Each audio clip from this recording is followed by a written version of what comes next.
Bismillahirrahmanirrahim. Students, my name is Ahmed Nadeem and I am your teacher for statistics. Chapter number 15 association को हम study कर रहे हैं और आहिस्ता आहिस्ता हम इसकी कंप्लीशन की तरफ जा रहे हैं। हमने एसोसिएशन की कुछ बेसिक टर्म को अंडरस्टैंड किया और फिर टेस्ट ऑफ इंडिपेंडेंस के हवाले से हमने कुछ न्यूमेरिकल एग्जांपल्स को भी स्टडी किया। अब हम आगे की तरफ बढ़ रहे हैं और मजीद टेस्ट ऑफ इंडिपेंडेंस की प्रैक्टिकल इम्प्लीमेंटेशन के हवाले से कुछ अंडरस्टैंड करेंगे। तो चलिए बोर्ड की तरफ देखते हैं और आज की नई अंडरस्टैंडिंग देखते हैं। Coefficient of contingency. Test of independence के हवाले से जब हम टेस्ट ऑफ इंडिपेंडेंस किसी क्वेश्चन पर अप्लाई कर लेते हैं तो फिर नेक्स्ट हमारे पास बड़ा इंपॉर्टेंट फेज है, वो है कोफिशिएंट ऑफ कंटिंजेंसी। ये क्या चीज है और इसको कैसे अप्लाई करना है, इसको हम अंडरस्टैंड करते हैं कि सबसे पहले इसके कुछ बेसिक पॉइंट्स हैं जो आप देखेंगे। Measures of strength of association, यानी ये जो कोफिशिएंट ऑफ कंटिंजेंसी है ये बेसिकली किसके लिए है? स्ट्रेंथ ऑफ एसोसिएशन के लिए। ठीक है, यानी आपने कोफिशिएंट ऑफ कंटिंजेंसी के थ्रू एसोसिएशन की स्ट्रेंथ को मेजर करना है। अब आपके माइंड में आ रहा होगा, ऑब्वियसली उन स्टूडेंट्स के माइंड में तो ये क्लियरली आ गया होगा कि इससे पहले हमने स्ट्रेंथ ऑफ एसोसिएशन कैलकुलेट की हुई है। ठीक है, ऑब्वियसली जो अच्छे स्टूडेंट्स हैं और जो रेगुलर पढ़ते हैं और अपनी रिवीजन को साथ साथ जारी रखते हैं उनको ये बिल्कुल क्लियर हो गया होगा, या एक यूं समझ लीजिए एक डाउट प्रोड्यूस हुआ होगा कि क्यों भाई हमने पहले तो जो एसोसिएशन की स्ट्रेंथ थी उसके लिए एक टर्म अंडरस्टैंड की थी, वो था कोफिशिएंट ऑफ एसोसिएशन। क्योंकि कोफिशिएंट ऑफ एसोसिएशन से भी हम कंप्लीटली डिसएसोसिएशन, कंप्लीटली एसोसिएशन और नो एसोसिएशन को स्टडी कर रहे थे। तो अब ऐसा क्या हुआ? तो याद रखिए कि आपने याद रखना है कोफिशिएंट ऑफ कंटिंजेंसी जो है वो स्पेशली टेस्ट ऑफ इंडिपेंडेंस के बाद अप्लाई किया जाता है। यानी जब हम एट्रीब्यूट्स में इंडिपेंडेंस को चेक करते हैं और हमें वहां से आइडिया हो जाता है कि 2 एट्रीब्यूट्स या 3 एट्रीब्यूट्स या जितने भी एट्रीब्यूट्स आपके पास अवेलेबल हैं और उनमें एसोसिएशन एग्जिस्ट कर गई है, तो फिर हम आगे की तरफ मूव करेंगे, वो है measure of strength of association. और उसी measure of strength of association को हम कैसे कैलकुलेट करेंगे? कोफिशिएंट ऑफ कंटिंजेंसी से। अब ये कब है?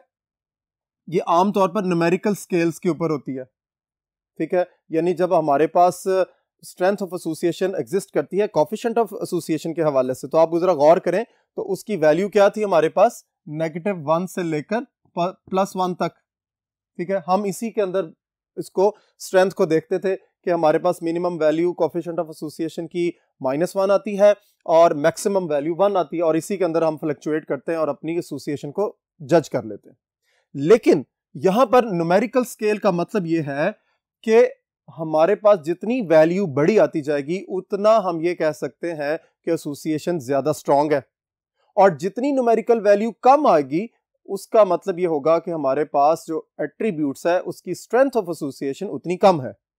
इसके बाद जो अगला पॉइंट है वो है डिपेंडेंस ऑफ एसोसिएशन। यानी ऑब्वियसली ये बात शेयर मैंने कर दी आपको कि कोफिशिएंट ऑफ कंटिंजेंसी कब करेंगे? कोफिशिएंट ऑफ कंटिंजेंसी कैलकुलेट कब करेंगे? जब हमारे पास एट्रीब्यूट्स डिपेंडेंट आ जाएं। आपको थोड़ा सा फ्लैशबैक करना पड़ेगा और जो न्यूमेरिकल क्वेश्चंस, जो न्यूमेरिकल एग्जांपल्स हमने इससे पहले लेक्चर्स के अंदर पढ़ी हैं, उसमें कुछ क्वेश्चंस में हमने ये देखा कि एट्रीब्यूट्स आर इंडिपेंडेंट। जो फाइनल हमारी इंटरप्रिटेशन, जो हमारा रिजल्ट था वो क्या था? Attributes are independent. और कुछ एग्जांपल्स के अंदर क्या था कि एट्रीब्यूट्स आर नॉट इंडिपेंडेंट, मतलब कि एट्रीब्यूट्स आर एसोसिएटेड। तो अब क्या होगा? टेस्ट ऑफ इंडिपेंडेंस जब कंप्लीट हो जाएगा तो फिर हमारा जो रिजल्ट होगा, जो हमारा कंक्लूजन होगा, वो बताएगा कि हमने कोफिशिएंट ऑफ कंटिंजेंसी अप्लाई करना है या नहीं करना है। तो याद रखिए कि in case of dependence of attributes ही हम कोफिशिएंट ऑफ कंटिंजेंसी को कैलकुलेट करते हैं। वैसे तो अगर आप जब फॉर्मूला पढ़ेंगे तो आप अपने माइंड के अंदर ये बात ला सकते हैं कि हम इजीली किसी भी टेस्ट के लिए इसको कैलकुलेट कर सकते हैं, लेकिन इसकी जो यूं कह लीजिए कि अप्रोप्रिएट मेजर है, ये जो सूटेबिलिटी है, आप यूं कह सकते हैं कि ये सूटेबिलिटी उस सूरत में होगी जब दोनों एट्रीब्यूट्स जो हैं वो क्या होंगे? डिपेंडेंट होंगे। यानी आपके दोनों एट्रीब्यूट्स के दरमियान कुछ एसोसिएशन एग्जिस्ट करेगी तो ही इसका हमें फाइंड करने के लिए या हम जब इसको फाइंड करने के लिए जाते हैं तो हमारे उसका फायदा होगा। अदरवाइज हमें इस चीज का कोई फायदा नहीं है कि हम कोएफिशिएंट ऑफ कंटिंजेंसी को कैलकुलेट कर लें, क्योंकि अगर सिंपल, जिस तरह मैं आगे फॉर्मूला की तरफ जा रहा हूं उसको आपको अंदाजा हो जाएगा कि कोएफिशिएंट ऑफ कंटिंजेंसी को कैलकुलेट करने के लिए जो नाम रखा जाता है वो मीन स्क्वायर कंटिंजेंसी है। इसको पहला फॉर्मूला है फाई स्क्वायर, ये फाई है आपका, ठीक है, इससे इसको कैलकुलेट करते हैं और इसका फॉर्मूला है काई स्क्वायर ओवर एन। एन को आप अच्छे तरीके से जानते हैं, एन क्या है, total number of observations present in a particular data, यानी वो जो एट्रीब्यूटल फ्रीक्वेंसीज एग्जिस्ट कर रही होती हैं उनका टोटल जो है वो एन होता है आपका, ठीक है। सो एन काई स्क्वायर की वैल्यू को जो कैलकुलेट की है आपने उसको एन पे डिवाइड करेंगे, आपके पास क्या आ जाएगा, मीन स्क्वायर कंटिंजेंसी। एक तो ये बात। अब यही बात मैं यहां आपको शेयर करने वाला था इससे पहले कि अगर आपको इसके बारे में पता नहीं है, डिपेंडेंस ऑफ एट्रीब्यूट के बारे में, आपको सिर्फ काई स्क्वायर की वैल्यू के बारे में पता है। सो काई स्क्वायर की वैल्यू का पता होना काफी नहीं है। आप काई स्क्वायर की वैल्यू के वजह से आप easily mean square coefficient of contingency या कोएफिशिएंट ऑफ कंटिंजेंसी कैलकुलेट तो कर लेते हैं, लेकिन उसका फायदा क्या होगा अगर वो काई स्क्वायर रिप्रेजेंट कर रहा है इंडिपेंडेंसी ऑफ द एट्रीब्यूट्स, तो उसका कोई फायदा नहीं। सो इसलिए हम ये कहते हैं कि इस चीज को माइंड के अंदर रखें कि जब तक आप प्रॉपर टेस्ट अप्लाई नहीं करते और उस टेस्ट को अप्लाई करने के बाद, यानी टेस्ट ऑफ इंडिपेंडेंस के सारे स्टेप्स कंप्लीट करने के बाद जब आपको पता चलता है कि आपके एट्रीब्यूट्स जो है उनमें एसोसिएशन एग्जिस्ट कर रही है, फिर आप स्ट्रेंथ ऑफ एसोसिएशन की तरफ मूव करेंगे और उसका पहला फॉर्मूला मैंने आपको ये बताया, ठीक है। दूसरा फॉर्मूला क्या है, mean square contingency, this is C that is equals to chi square over N plus chi square. ये वही काई स्क्वायर है जो कैलकुलेट करते हैं आप फोर्थ नंबर स्टेप के अंदर, जिसको कैलकुलेशंस कहा जाता है टेस्ट ऑफ इंडिपेंडेंस के अंदर। और यहां पर सी की जो रेंज है वो भी डिफाइन की गई है कि सी जो है वो 0 से लेकर q माइनस 1 ओवर क्यू के स्क्वायर रूट तक एग्जिस्ट करेगी, और q जो है नंबर ऑफ रोज हो या नंबर ऑफ कॉलम्स है। ये और है जी, याद रखना आपने, दोनों में से कोई एक आप ले लेंगे, नंबर ऑफ रोज और नंबर ऑफ कॉलम्स, ठीक हो गया, दोनों में से कोई एक चीज आप एग्जिस्ट कर लेंगे। अच्छा, अब यहां पे एक चीज है कि ये कौन सा फॉर्मूला है, ये कौन सा फॉर्मूला है, तो इट्स अप टू यू, क्योंकि बाजुकात क्वेश्चन जो है वो डायरेक्टली आपको बताया जाता है कि आपने किस फॉर्मूले से कैलकुलेट करना है। तो याद रख लीजिए, ये जो सेकंड फॉर्मूला है जिसको मैं अब ब्लू से हाईलाइट कर रहा हूं, ये जो पोर्शन है दूसरा वाला, ये है स्पीयर्समैन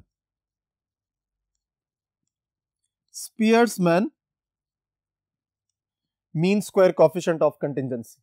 यानी आपको पेपर में अगर ये कहा जाए कि find the coefficient of contingency by Spearsman formula, तो फिर आप ये सी वाला फार्मूला अप्लाई करेंगे।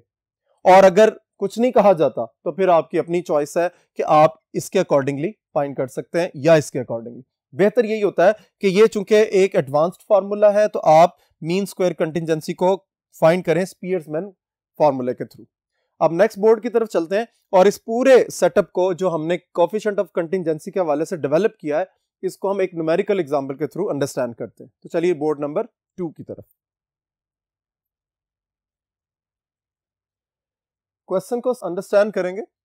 The students of a college took 3 courses, यानी एक कॉलेज है उसमें कुछ स्टूडेंट्स हैं, उन्होंने कोर्सेज सेलेक्ट किए हैं जिसमें आर्ट्स के कोर्सेज हैं, कॉमर्स के कोर्सेज हैं और साइंसेस के कोर्सेज हैं। The students were classified according to gender. Obviously हमारे पास रियल लाइफ में जेंडर 2 एग्जिस्ट करते हैं, मेल और female. The data on these students are given as follows. यानी डेटा को अंडरस्टैंड करेंगे। सबसे पहले कोर्स ऑफ द स्टडी, कौन कौन से कोर्सेज हैं, आर्ट्स के कोर्सेज हैं, कॉमर्स के कोर्सेज हैं और साइंस के कोर्सेज हैं, और स्टूडेंट्स को कहा गया कि सेलेक्ट करें। और जेंडर में मेल और फीमेल 2 जेंडर्स हैं हमारे पास और उन्होंने कोर्सेज को सेलेक्ट किया।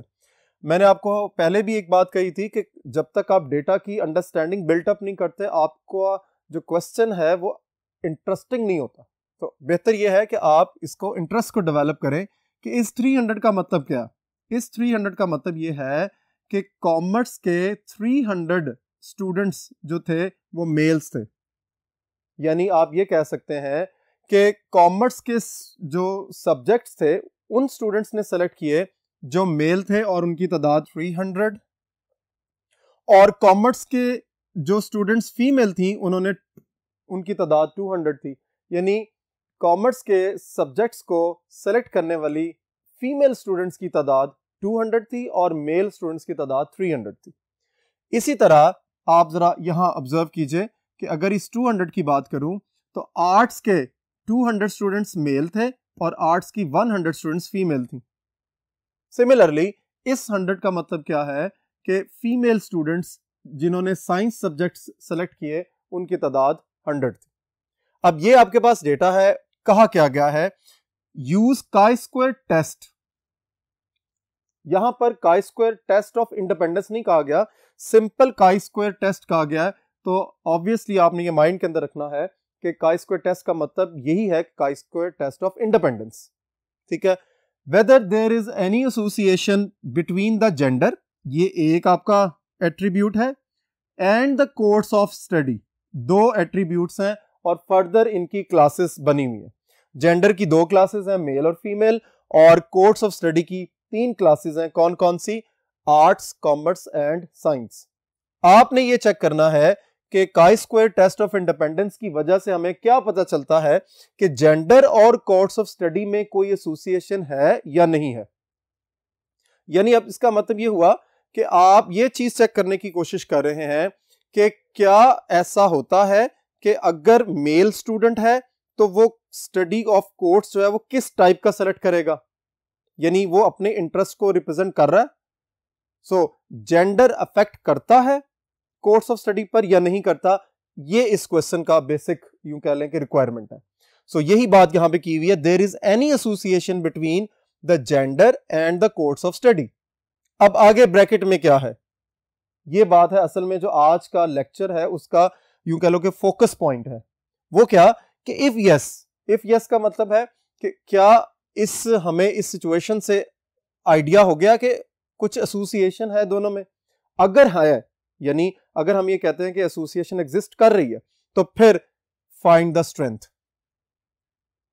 क्लियर होगी बात? यानी हम ये बात अब वेरीफाई कर रहे हैं कि टेस्ट ऑफ इंडिपेंडेंस को परफॉर्म करने के बाद हम chi square coefficient of contingency की तरफ मूव करेंगे, या सिंपल कोफिशिएंट ऑफ कंटिंजेंसी। ठीक है, सो स्ट्रेंथ उस वक्त मेजर होगी जब एसोसिएशन एग्जिस्ट करेगी। तो आगे चल के हम इसका क्वेश्चन जब सॉल्व करेंगे तो आपको अंदाजा हो जाएगा कि हम लोग किस अंदाज में इसको परफॉर्म करें। तो देखिए सोल्यूशन में हम प्रीवियस लेक्चर का फ्लैशबैक है। प्रीवियस लेक्चर के हवाले से अब यहाँ पर मैं आपको दोबारा नहीं बताऊंगा कि क्या कर रहे हैं हम लोग और क्यों कर रहे हैं, क्योंकि ऑलरेडी हमने प्रैक्टिस क्वेश्चंस के अंदर ये प्रैक्टिस कर लिया हुआ है कि हमारा पहला स्टेप क्या है, हमारा दूसरा स्टेप क्या है, तीसरा क्या है, चौथा क्या है। सो मैं जस्ट इसको यहाँ पर डिफाइन कर रहा हूं कि पहले स्टेप में हम लिखते हैं H0 और H1, और H0 क्या है हम लिखेंगे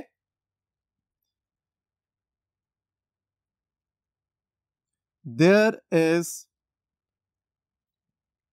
no association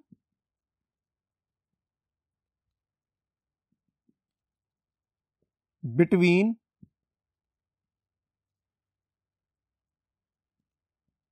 gender and course of study। यानी कोर्स ऑफ स्टडी और जेंडर में कोई एसोसिएशन नहीं है। इससे पहले हमने एट्रीब्यूट्स को इस अंदाज में भी डिफाइन किया था कि attributes are independent, no association. यानी हम ये भी लिख सकते हैं कि gender and course of study are independent, मतलब कोई एसोसिएशन नहीं है। अब H1 क्या डिफाइन होता था?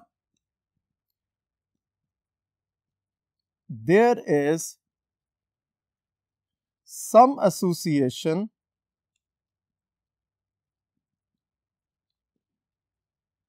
between gender and course of study। ये आपका पहला स्टेप कंप्लीट हो गया। अब उसके बाद दूसरा स्टेप आपका क्या होता था? हम लेवल ऑफ सिग्निफिकेंस डिफाइन करते थे जिसको हम अल्फा कहते थे। अब जरा गौर कीजिए अपने पूरे क्वेश्चन के अंदर, आपको अल्फा तो मेंशन ही नहीं है, तो जब अल्फा मेंशन नहीं है तो हम क्या करते थे, ये मैंने आपको प्रीवियस लेक्चर्स में बताया था कि अगर आपको लेवल ऑफ सिग्निफिकेंस या अल्फा के बारे में कोई इंफॉर्मेशन ना हो तो आपने इसको हमेशा 5% कंसिडर करना है, जिसको हम 0.05 लिख सकते हैं। क्लियर होगी बात। अब थर्ड स्टेप क्या था आपका, फॉर्मूला, जिसको हम काई स्क्वायर करते हैं, that is double sigma O minus E square divided bye E। ये ऑलरेडी बात डिस्कस हो चुकी हुई है कि O stands for observed values, E stand for expected values, और आप इन दोनों का डिफरेंस स्क्वायर के साथ वापस E से डिवाइड करते हैं तो आपका आंसर एग्जिस्ट कर जाता है। बोर्ड नंबर 3 की तरफ चलते हैं और हम इसकी कैलकुलेशंस को परफॉर्म करते हैं।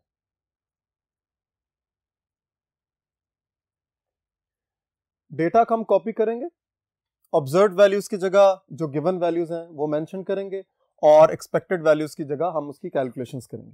तो देखिए ऑब्जर्व्ड वैल्यूज हमें, जो इससे पहले पिछला बोर्ड था हमने उसमें ऑब्जर्व्ड वैल्यूज को देखा था, वो मैं यहाँ मेंशन करने लगा हूं और फिर उसकी कैलकुलेशंस करेंगे।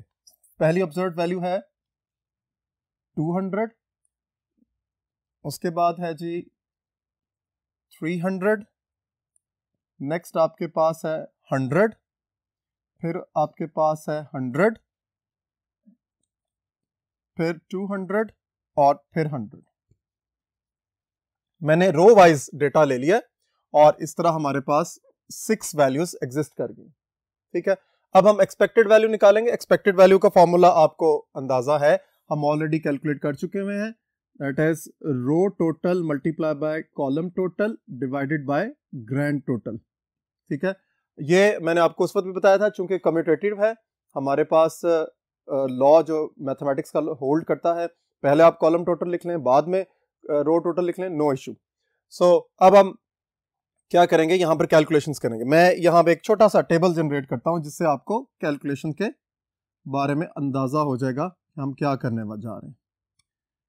वैसे आप इसको थोड़ा बड़ा बना देंगे तो वो और अच्छा हो जाएगा, लेकिन यहां देखिए 200, 300 और 100, फिर उसके बाद 100, 200 और 100, ये आपके पास वैल्यूज एग्जिस्ट कर गई हैं। अब आप सम्स कर लीजिए। मैंने आपको बताया था पहले भी कि जितना ऑरल कैलकुलेशंस की तरफ आप मूव करेंगे उतना ज़्यादा आपके लिए अच्छा होगा, आपकी कैलकुलेशंस जो हैं वो जल्दी होती चली जाएंगी, आपका टाइम सेव हो जाएगा। सो 200 plus 100 it is 300, first column का टोटल 3 to 500, फिर 200। ठीक हो गया। अब रो वाइज टोटल देख लीजिए, 2 + 3 + 1 600, फिर 100, 200 और फिर 100, इट इज 400। तो फाइनली जो ग्रैंड टोटल आपके पास आ रहा है दैट इज 1000। जरा कॉलम वाइज देखें, 1000 आ रहा है, यहां से रो टोटल को देखें तो 300, 500 और 200, इट इज 1000। क्लियर हो की बात। अब क्या करना है, हमने फर्ज कर लें 200 के लिए कैलकुलेशन करनी है, तो 200 की कैलकुलेशन कैसे होगी, इसके कॉलम टोटल को या रो टोटल को आपस में मल्टीप्लाई करेंगे और ग्रैंड टोटल से डिवाइड कर देंगे। तो देखिए क्या होता है जी, 300 मल्टीप्लाई बाय 600 डिवाइडेड बाय 1000। तो इसका आंसर क्या आएगा, अपने अपने कैलकुलेटर सामने रखें, मैं भी आपके साथ कैलकुलेशंस को परफॉर्म करता हूं। तो देखिए क्या आएगा आंसर आपका, 600 multiply by 300 divided by 1000, it is 180। ठीक है, उसके बाद 300 मल्टीप्लाई बाय, आप देखिए ये 300 था, इसका आपने कॉलम टोटल लेना है और रो टोटल्स लेने हैं, रो टोटल राइट साइड पर और कॉलम टोटल डाउन साइड। सो देखेंगे 500 को 600 से मल्टीप्लाई करना है, 500 मल्टीप्लाई बाय 600 डिवाइडेड बाय 1000, तो आपका आंसर आ गया 300। ये मैं डायरेक्ट अब वैल्यूज को पुट अप कर रहा हूं क्योंकि ऑलरेडी हमने इससे पहले कैलकुलेशंस काफी दफा कर चुके हैं और हमें मजीद इसकी क्लैरिटी की जरूरत नहीं है। लेकिन मैं आपको ये बता चुका हूं कि जब आप क्वेश्चन पेपर में सॉल्व करेंगे तो आपको एटलीस्ट 3 वैल्यूज की कैलकुलेशंस को मैन्युअली शो करना है। फिर उसके बाद आप डायरेक्ट आंसर लिख सकते हैं। तो यहाँ मैं डायरेक्टली आंसर्स लिख रहा हूँ। अब 100 के लिए देखना जी, ये 100 है, इसका कॉलम टोटल है 200 और रो टोटल है आपके पास 600, तो इसको हम आंसर को लिख रहे हैं दैट इज 120। उसके बाद इस 100 को देखिए, इस 100 को जब देखेंगे तो इसका कॉलम टोटल 300 है, 300 मल्टीप्लाई बाय, अब रो टोटल चेंज हो जाएगा, और से देखिए इट इज 400 डिवाइडेड बाय 1000, तो आंसर इसका भी आपके पास 120 आ रहा है। अब 200 को देखेंगे, 200 के हवाले से देखें, 200 का जो कॉलम टोटल है वो 500 है जी, 500 मल्टीप्लाई बाय 400, इसको डिवाइड करेंगे 1000 से तो आंसर 200 आ जाएगा। फिर उसके बाद फाइनली अब यहां देखिए it is 200 multiply by 400 divided by 1000, तो आपके पास आंसर आ जाएगा 80। इस तरह ई की कैलकुलेशन हो गई। अब ई की कैलकुलेशन के बाद फर्दर हमारे पास क्या है, ओ माइनस ई, ठीक है, यानी ओरिजिनल ऑब्जर्व्ड वैल्यूज में से हमने एक्सपेक्टेड वैल्यूज माइनस करनी है। सो 200 माइनस 180, जरा गौर से देखें, इट इज 20। फिर 300 में से 300 माइनस करें, 0। फिर 100 में से 120 माइनस करें, -20, और फाइनली यहां पर हम पहुंच रहे हैं 100 में से 120 माइनस करें, फिर -20, फिर 200 में से 200 माइनस करें, 0, फिर 100 में से 80 माइनस करें, 20। सो अब आपको अंदाजा हो गया कि हमने O माइनस ई कर लिया। यहां एक चीज और मैं चेंज करने लगा हूं कि इससे पहले आपने क्या किया था कि एक कॉलम जनरेट किया था, O में से E को माइनस करने के बाद आप स्क्वायर करते थे, ठीक है, और फिर उसके बाद फर्दर ये वाला लास्ट कॉलम आप कैलकुलेट करते थे। लेकिन ये आपके पास चॉइस है, आप अगर O माइनस ई का स्क्वायर नहीं करना चाहते, नो इशू, आप कैलकुलेटर पर O माइनस ई का स्क्वायर लिखें और उसको E पर डिवाइड करने के बाद फाइनल आंसर वहां पुट अप कर सकते हैं। सो एक कॉलम की यहां पर रिलैक्सेशन आपको मिल सकती है। सो देखिए 20 का स्क्वायर करेंगे और उसको डिवाइड कर देंगे वापस E के साथ, वो है 180, ठीक है। सो मेरे पास आंसर आ गया 2.222। अब आप देखिए O माइनस ई का स्क्वायर करूंगा, ये 0 है, 0 को किसी से भी डिवाइड करूं आंसर 0 ही रहेगा। फिर यहां पर -20 का स्क्वायर, चूंकि पॉजिटिव होगा तो -20 का स्क्वायर, और इसको मैं डिवाइड कर दूंगा ई की वैल्यू से, जो इसके रिस्पेक्टिव ई की वैल्यू है दैट इज 120, तो आंसर आपके पास आ जाएगा 3.3333। नाउ दिस वन, अब आप गौर से देखिए, अगेन 20 है, -20 का मतलब जब स्क्वायर करेंगे तो वो 20 ही रहेगा, यानी उसका स्क्वायर पॉजिटिव हो जाएगा। सो 400 यानी 20 का स्क्वायर डिवाइडेड बाय अगेन 120, तो इसका भी आंसर आपके पास आ जाएगा 3.3333। अब फिर ये 0 आ गया, 0 का स्क्वायर करें, उसको 200 से डिवाइड करें तो आंसर 0 ही रहेगा।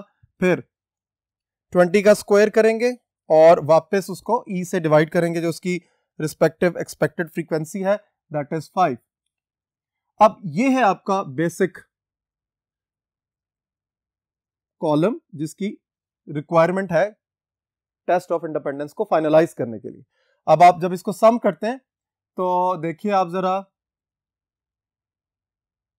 13 पॉइंट और 8888, देखिए मैंने कैलकुलेटर को इस्तेमाल किए बगैर ये कैलकुलेशंस किया।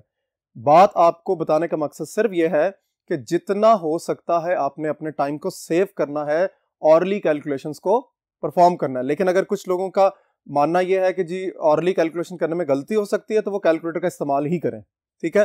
फाइनली आगे चल रहे हैं स्टेप नंबर 5 की तरफ, क्रिटिकल रीजन, जिसको हम डिसीजन रूल भी कहते हैं। डिसीजन रूल हमारा क्या था,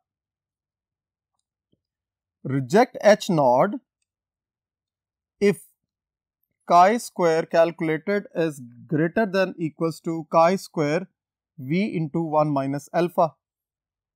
ये आपका डिसीजन रूल है, इसके मुताबिक आपने अपना H नॉट रिजेक्ट करना है या एक्सेप्ट करना है। सो देखिए जरा काई स्क्वायर कैलकुलेटेड तो हमारे पास आ चुका हुआ है।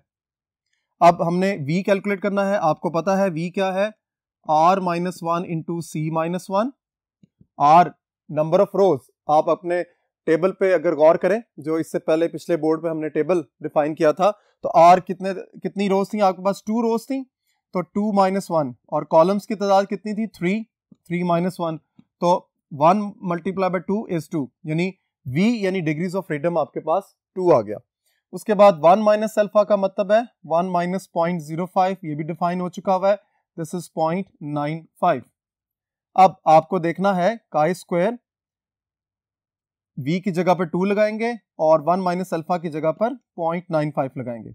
ये वैल्यू टेबल से कैसे देखनी है, ये भी ऑलरेडी हमने पिछले लेक्चर में इसको डिस्कस कर लिया हुआ है, ठीक है। तो 2.95 पर जब हम देखते हैं तो हमारे पास टेबुलर वैल्यू जो आती है वो 5.99 है, ठीक है जी। वापस बोर्ड नंबर 1 की तरफ चलते हैं, और according to this decision rule और जो हमारी कैलकुलेशंस हैं, इसके मुताबिक ये फैसला करते हैं कि हमने टेस्ट ऑफ इंडिपेंडेंस में एट्रीब्यूट्स को रिजेक्ट किया है या उसकी एसोसिएशन को एक्सेप्ट किया है। तो चलिए बोर्ड नंबर 1 की तरफ। ओके जी, हम अपनी कैलकुलेशंस कंप्लीट कर चुके हुए हैं और अब हमने कंक्लूजन करना है। वो क्या है कि कैलकुलेटेड वैल्यूज हमें पता चल गई है, दैट इज 13.888, और जो हमने टेबुलर वैल्यू देखी है वो है 5.99। अब कंक्लूजन क्या है, जरा गौर से देखिए कि हम ये चीज ऑब्जर्व कर रहे हैं कि 13.888 is greater than 5.99।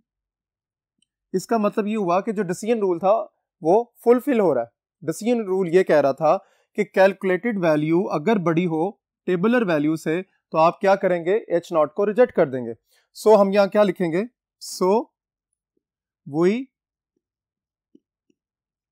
Reject H naught, and जब एच नॉट को रिजेक्ट कर देंगे तो फिर एक्सेप्ट किसको करेंगे, एच वन को, ठीक है। And conclude that there is some association between, अब यहां पर मैं क्या लिखने लगा हूं, H1 की स्टेटमेंट। मैंने आपको लास्ट टाइम भी बताया था कि जिस पर्टिकुलर हाइपोथेसिस को आप रिजेक्ट करते हैं उसके जो ऑल्टरनेट है उसको एक्सेप्ट, उसको आपने जिसको एक्सेप्ट किया है वो लिखनी है आपने। सो यहां एच नॉट को रिजेक्ट कर दिया है, इसलिए हम H1 की स्टेटमेंट यहां लिखेंगे। लेकिन अगर हम एच नॉट को रिजेक्ट ना करते तो फिर हमने एच नॉट की स्टेटमेंट ही यहां लिखनी थी। So there is some association between, कौन कौन से एट्रीब्यूट्स थे, gender and course of study, यानी कोर्स ऑफ स्टडी और जेंडर में एसोसिएशन एग्जिस्ट कर गई है। और अब आगे हम अगले पार्ट की तरफ जा रहे हैं कि वो ब्रैकेट में जो लिखा हुआ था कि अगर एसोसिएशन एग्जिस्ट कर जाए तो फिर उसकी स्ट्रेंथ फाइंड करें। तो स्ट्रेंथ को फाइंड करने का क्या फॉर्मूला था, now for strength of association, यानी वो जो एसोसिएशन हमने फाइंड कर ली दोनों एट्रीब्यूट्स के दरमियान, अब उसकी एसोसिएशन को फाइंड करने के लिए हम पियर्सन्स फॉर्मूला इस्तेमाल करेंगे, और वो है C is equal to square root of chi square divided by n plus chi square. So हमारे पास सारी वैल्यूज अवेलेबल है, हम जस्ट इसको सब्स्टिट्यूट करेंगे। काई स्क्वायर जो कैलकुलेटेड वैल्यू है वो है 13.8888 divided by n, total number of observations जो आपने टेबल में देखा था उसको, 1000 प्लस 13.888। अब आपने क्या करना है, इस फैक्टर को सॉल्व कर लेना है, वहां से हमारे पास स्ट्रेंथ ऑफ एसोसिएशन एग्जिस्ट कर जाएगी। तो चलिए कैलकुलेटर की तरफ।